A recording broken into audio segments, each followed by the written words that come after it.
Hey, it's Reggie Green here with your Tuesday, October 10th, 2023 mortgage rate and housing update. And this update is going to be really interesting because it really is going to show you the volatility of the market that we're dealing with. Now, it's no secret, interest rates have not really had a good end of September and into October. Interest rates are at the highest levels they've been in a long time. And last week, we had a jobs report come out, and the expectation were the job creation number was going to be about 170,000, and the actual report blew that away, coming in at 336,000. Okay, the reason this is an issue for interest rates is the Fed is doing everything they can to slow the economy and lower inflation, and when you continue to see job creation and good economic numbers, it gives the Fed more ability to raise rates or keep them higher for longer because what they're doing is not necessarily working. Okay, so the average interest rate after that report on Friday was 7.81% across the country according to Mortgage News Daily. Okay, on Tuesday, I wake up every Tuesday morning about 5 a.m. and I write a Mortgage News and Housing Update. And while I'm writing it, the average interest rate 7.81%. Then the markets open and there is a movement towards safety with investors due to the happenings in Israel. So a lot of times when you see uneasiness in the world due to war or conflict, you see investors pull out of stocks and they go into bonds. And that's exactly what you're seeing this morning. Okay, mortgage-backed securities are up 76 basis points right now, and the average interest rate across the country in just a few hours went from 7.81% to 7.61%.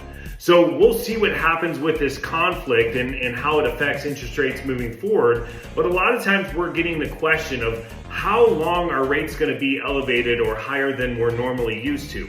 And I gotta be honest, none of us have a crystal ball. I think a lot of us expected rates to already go down lower, but right now I'm really thinking we're gonna have to wait until 2024, barring significant like conflicts or war. Hopefully this is resolved because we don't really want that to happen to get interest rates lower.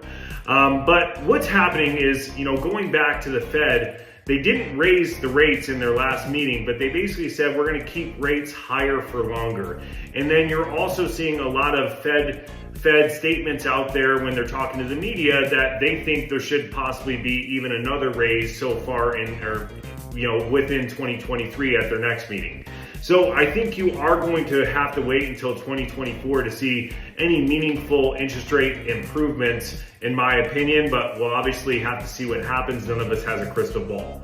Okay, moving on, house hackers are rejoicing because Fannie Mae came out last week and said, if you are buying a primary residence 2 to 4 unit, you can now put 5% down on that property where it did require 15% down on that property. So this is a great news for house hackers. And what a house hacker is when someone buys a primary residence and either rents out the rooms or rents out the units, because primary residence purchases get better rates than investment property purchases.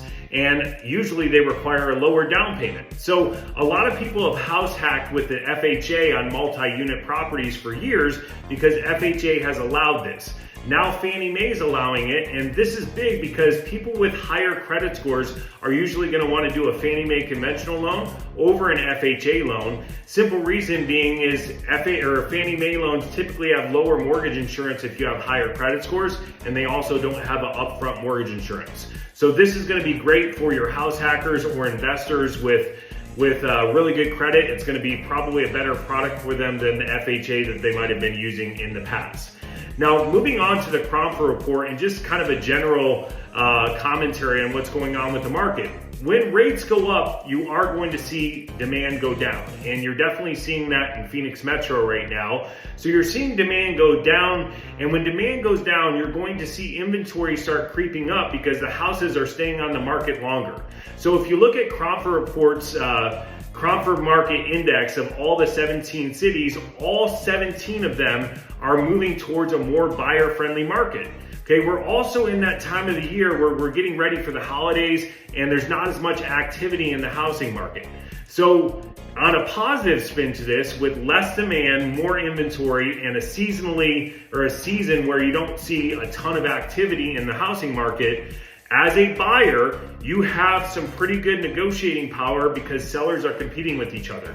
And one of the things we always talk about with home buyers is whenever we show someone concessions to lower your payment or lower your rate, either permanently or temporary, versus going lower on the purchase price, almost all of them like the terms better on the concessions. So if you are going into this market and you're trying to negotiate a lower purchase price, you can do what you want, but most people prefer the terms on the concessions. And one of the things we put in our weekly report is the max concessions you get for the most common products you see on the market. So this is Reggie Green with your mortgage and housing update for October 10th. Hope you have a great week, and we'll see what happens with rates this week and going forward. Have a great day.